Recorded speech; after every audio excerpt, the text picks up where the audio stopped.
عاملة ايه يا لولو؟ الحمد لله. اخبارك ايه؟ الحمد لله. ايه رأيك في السكيت؟ شكرا. تعرف تلعبي بيه؟ اهو بص كده. وريني بص تعالى كده. وريني. كده. جدع.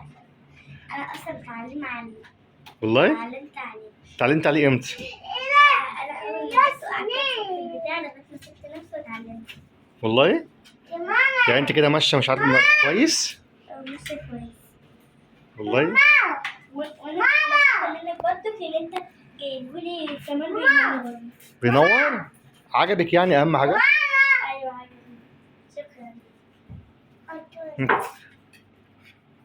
ايه رأيك؟ الحمد لله. وايه رأيك في السكوتر؟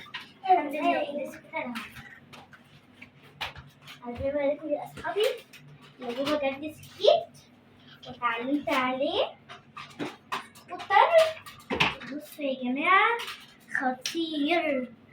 على فكره انا كنت اقول لكم ان انا كنت عايزه بس اوريكم السكيت والسكوتر عشان تعرفوا انتوا ازاي تمشوا بالسكيت او السكوتر كده. انتوا ازاي تمشوا بالسكيت والسكوتر.